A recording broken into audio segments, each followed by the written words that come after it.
وحشتوني. معانا النهاردة الخجل والانطواء عند الأطفال. كتير من الأهالي بيشتكوا من طفلهم الهادي زيادة عن اللزوم، ما بيحبش يتكلم مع الناس، بيتكسف بسرعة، أو دايما قاعد لوحده طول الوقت، مش بيشارك الأطفال في اللعب. ساعات بنقول عليه مؤدب، وساعات نقلق عليه ونقول ابني منطوي. الحقيقة إن في فرق ما بين الطفل الهادي بطبعه وما بين الطفل اللي بيعاني من الانطواء ويأثر على حياته وعلى علاقاته. طب الخجل والانطواء عند الأطفال من الحاجات المنتشرة جدا، خاصة مع الضغوط النفسية الموجودة وكتر استخدام الموبايل وضعف التواصل الحقيقي بين الناس. الطفل بطبيعته محتاج أمان وتشجيع وتقبل، ولو الحاجات دي نقصت ممكن يبدأ يقفل على نفسه بالتدريج. تعالوا نعرف يعني ايه خجل عند الأطفال. الخجل هو ان الطفل يحس بخوف او توتر او ارتباك في المواقف الاجتماعية، زي مثلا يستخبى ورا مامته لما حد يكلمه، يرفض يسلم على الناس، او ما يتكلمش في المدرسة كتير، يخاف يطلب حاجة من زمايله او من المدرسات، ويتوتر لما يبقى وسط ناس كتير. الطفل الخجول غالبا بيبقى نفسه يشارك بس خايف من نظرة الناس ليه او الغلط او الاحراج. يعني الطفل من جواه عنده رغبة ولكن الخوف منعه. طب يعني ايه طفل منطوي؟ الانطواء اعمق من الخجل. الطفل المنطوي بيبدأ ينسحب من الناس ومن العلاقات، وبيفضل العزلة والوحدة اغلب الوقت بتاعه. ممكن يقعد لوحده بالساعات، ما يحبش اللعب الجماعي، يتجنب الكلام، يهرب من التجمعات، ويبقى ليه العالم الخاص بتاعه. والأهم إن الطفل المنطوي ساعات بيكون اتعلم إن الوحدة أأمن من التعامل مع الناس. طب إيه الفرق ما بين الخجل والانطواء؟ الطفل الخجول نفسه يشارك لكن خايف، بيتوتر وسط الناس، ممكن يندمج لو خد وقت وأمان. ولكن الطفل المنطوي بيفضل العزلة أصلا، وبيهرب من كل العلاقات، وساعات بيحس إن الناس مرهقة أو مؤذية بالنسبة له. يعني الخجل خوف اجتماعي، ولكن الانطواء انسحاب اجتماعي. طب ايه اسباب الخجل والانطواء عند الاطفال؟ رقم 1، التربية القاسية. لما الطفل يتعرض طول الوقت لنقد وضرب وتقليل منه، هيبدأ يحس ان هو اقل من الناس، فيخاف يتعامل او يعبر عن نفسه. ولكن الطفل اللي بيقعد نقول له اسكت انت فاشل، شوف ابن خالتك، غالبا بيكبر وهو مهزوز. رقم 2، الحماية الزايدة عن اللزوم. الغريب ان الدلع الزيادة ممكن كمان يعمل خجل. لما الام تعمل كل حاجة للطفل وما تخلوهوش يحتك بالناس او يعتمد على نفسه، بيطلع خايف من اي موقف جديد. رقم 3، المشاكل الأسرية.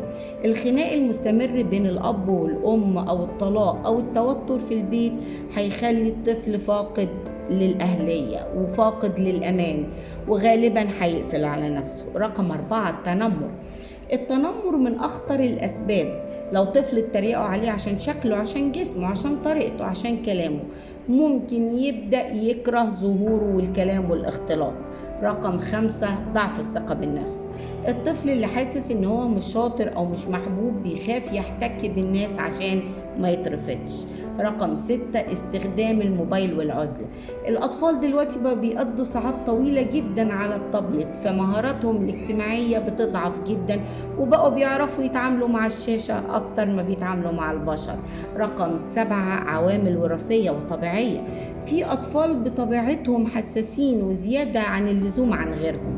المشكلة مش في الهدوء نفسه، المشكلة لما الهدوء يتحول لعزلة وخوف وتعطيل للحياة. طب ايه هي علامات الخجل والانطواء عند الأطفال؟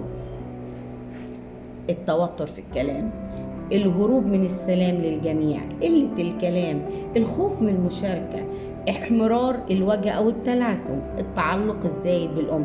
دي علامات الخجل. طب ايه هي علامات الانطواء؟ حب العزلة طول الوقت، قلة الأصدقاء، الانسحاب من اللعب وسط أصحابه، إنه يقعد لوحده، يهرب من المناسبات الاجتماعية ويقضي وقت طويل لوحده. طب هل الخجل والانطواء بيأثروا على الطفل فيما بعد؟ طبعا. رقم 1 بيضعف الشخصية. الطفل ممكن يكبر وهو مش عارف يعبر عن نفسه أو ياخد حقه. رقم 2 صعوبة تكوين علاقات، بيبقى نفسه صاحب الناس لكن مش عارف يبدأ منين. رقم 3 التأثير على الدراسة، في أطفال شاطرة جدا ولكن خوفهم بيمنعهم يشاركوا أو يسألوا أو يظهروا قدراتهم. رقم 4 القلق والاكتئاب، الوحدة المستمرة ممكن تتحول مع الوقت لحزن وقلق نفسي. رقم 5 سهولة الاستغلال، الطفل الضعيف والمنطوي ساعات بيبقى ضحية للتنمر أو الاستغلال لأنه مش بيعرف يدافع عن نفسه كويس. طب إزاي أساعد طفلي؟ رقم 1 اسمعه، ما تقللش من مشاعره. لما الطفل يخاف أو يتكسف اوعى تقول إيه العبط ده، كبرت ولسه بتتكسف، لا، حاول تفهمه وتطمنه. رقم 2 بلاش مقارنات، أخطر حاجة تقارن طفلك بغيره، كل طفل وليه شخصيته وطريقته. رقم 3 شجعه بالتدريج، مش لازم ترميه وسط الناس مرة واحدة، ابدأ بخطوة بسيطة، يسلم على شخص، يشتري حاجة بسيطة لوحده، يتكلم قدام الأسرة بتاعته، ومع كل خطوة شجعه. رقم 4 امدحه على المحاولة مش النتيجة، حتى لو اتكلم كلمة واحدة حسسه ان هو عمل انجاز. رقم 5 وفر بيئة آمنة لطفلك، الطفل اللي بيحس بالأمان في البيت بيبقى أجرأ بره البيت. رقم 6 قللوا الشاشات، قللوا الشاشات وزودوا اللعب والخروج والأنشطة والرياضة والتفاعل الحقيقي أحلى بكتير.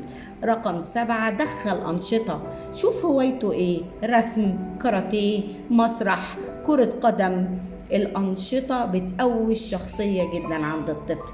رقم 8 خليك واضح، الطفل لو بتعلم المشاركة خليه قدوة لابنك، لو لقيك متوتر اجتماعيا هيتوتر. طب ايه الأخطاء الشائعة اللي لازم نتجنبها احنا كأهالي مع أطفالنا؟ انك تجبر الطفل بعنف، يعني زي اتكلم حالا، سلم حالا، ده بيزود خوفه. السخرية منه، لما نضحك على خجله قدام الناس بنحرجه، او توصفه دايما ان هو خجول. لما الطفل يسمع ده منطوي، ده بيتكسف، هيبدأ يصدق ان هي دي شخصيته الثابتة. طب امتى احتاج اروح للمتخصص؟ لو الطفل الخجل عنده شديد جدا، لو الطفل بيرفض المدرسة، لو ما عندوش أصدقاء خالص أو عنده خوف مرضي من الناس، لو الانطواء زاد فجأة، لو عنده حزن أو عدوانية، ساعتها الأفضل إن أنت تستشير أخصائي نفسي. ولازم هنا ما نغفلش دور المدرسة، المدرسة ليها دور مهم جدا. المدرسة لازم تشجع الطفل، لازم ما تحرجوش، لازم تدمجه في الأنشطة، لازم نحميه من التنمر، لازم يكون في تعاون ما بين البيت وما بين المدرسة. ختاما، الخجل والانطواء مش عيب، ومش معناه ان الطفل هادي انه يكون ضعيف او فاشل. في اطفال حساسيتهم عالية وقلوبهم رقيقة لكنهم محتاجين احتواء وفهم وتشجيع. اهم حاجة ان انت ما تكسرش الطفل بالكلام او الضغط. الطفل اللي بيتربى على الأمان والثقة والحب مع الوقت بيتفتح وبيتعلم يواجه الحياة. وكل طفل محتاج حد يبصله ويقوله انت مقبول زي ما انت، مش لازم تبقى شبه حد. خطوة خطوة هتبقى أقوى، لأن بناء شخصية الطفل مش بيبدأ بصوت عالي، ولكن بيبدأ بشعور بأمان وحب. ودمتم سالمين.